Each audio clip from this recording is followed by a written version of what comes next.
जानते हो कपड़ों का सबसे महंगा ब्रांड कौन सा है? इंडियन आर्मी की वर्दी। देश के गद्दारों को ऊपर वाला भले ही माफ कर दे, लेकिन एक फौजी किसी भी कीमत पे, यहां तक कि अपनी जान की कीमत पे भी उसको कभी माफ नहीं कर सकता। करोड़ों कमाने वाले भी ये वर्दी नहीं कमा सकते। दुनिया के जो बड़े बड़े करोड़पति अरबपति बन के बैठे हैं ना, जो जिनको आप टीवी पर सिनेमा में हीरो बने हुए देखते हो, वो भी नहीं है उस वर्दी को कमाने के लायक। क्योंकि वो वर्दी भाई पैसों से नहीं मिलती, वो पैसे में नहीं बिकती। अगर पैसों में बिकती तो हर कोई पहन के घूमता और अपने आप को फौजी बोलता। उस वर्दी को अगर कमाना है ना, तो पैसा नहीं चाहिए, पैसा नहीं बनाना उसके लिए, उसके लायक बनना है।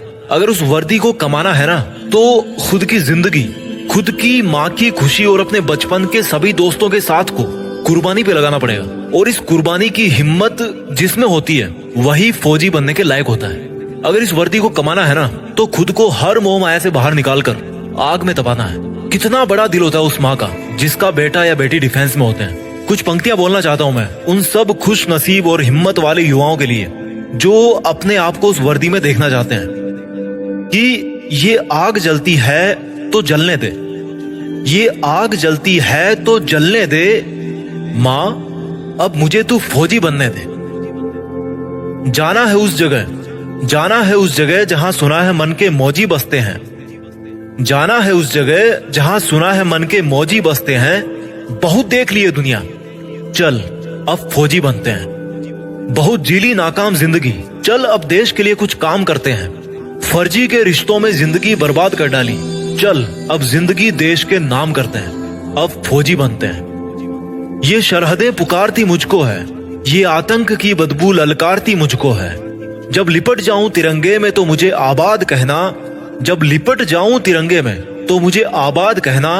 मेरी माँ पल्लू में छिपी हंसी तेरी बहुत प्यारी है, मेरी माँ पल्लू में छिपी तेरी हंसी बहुत प्यारी है। जब लिपट जाऊं तिरंगे में तो मुझे आबाद कहना, मेरी माँ पल्लू में छिपी हंसी तेरी बहुत प्यारी है। इसलिए मुस्कुराते हुए अपने लाल को गुड बाय कहना। ये मोबाइल के स्टेटस देख देख के थक गया हूँ, बन जाऊं मैं भी एक दिन सबका स्टेटस, खुद के इसी वादे में बंध गया हूँ। माँ के आंचल की खुशबू तो वैसे फीकी होती नहीं कभी, पर उसमें थोड़ी सी मेरी वर्दी की खुशबू भी मिला दूं ना, तो दोनों जहां यही मिल जाएंगे मुझे।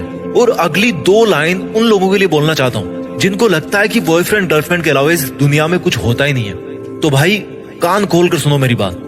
बेवफाओं की इस दुनिया में हम कभी वफा ढूंढते थे। ये एक फौजी की तरफ से लाइंस आपके लिए कि बेवफाओं की इस दुनिया में हम कभी वफा ढूंढते थे, बड़े नासमझ थे जो रेगिस्तान में कमल ढूंढते थे। अरे बेवफा तुम्हारे लिए हम मरने का वादा करते थे ना, अरे बेवफा तुम्हारे लिए हम मरने का वादा करते थे ना। लेकिन सुन, इस वर्दी के लिए तो बार बार पैदा होकर मरने का मन करता है। और जो युवा ये बोलते हैं ना कि मेरी तो लाइफ में यार बहुत समस्या है, मैं क्या करूं समझ नहीं आ रहा, तो उनको केवल 2 लाइन में मैं समझा दूंगा कि भाई कि तुम्हारा दुख ना बहुत छोटा है, बहुत छोटा है यार। कि हमने समंदर को भी सूखते देखा है, हमने समंदर को भी सूखते देखा है, जब जब मेहंदी वाले हाथों ने मंगलसूत्र उतार के रखा है। जिंदगी में समस्या किसके पास नहीं है, पर एक वो इंसान भी है जो फौजी की वर्दी में हर समस्या का सामना करके अपना फर्ज निभाता है, लेकिन फिर भी रोता नहीं है, मुस्कुराता है। वो फौजी जो हर बार छुट्टी से वापस आते समय यही बोल के आता है कि जल्दी फिर लौट के आऊंगा।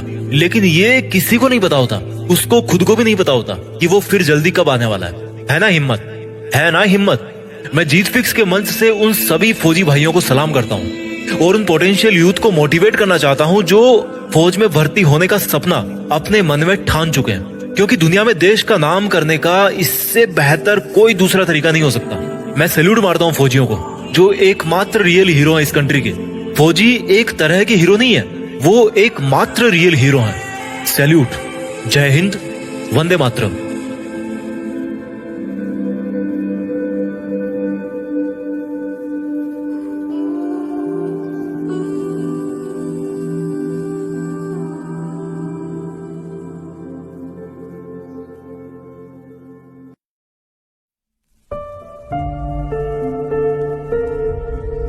जीत फिक्स।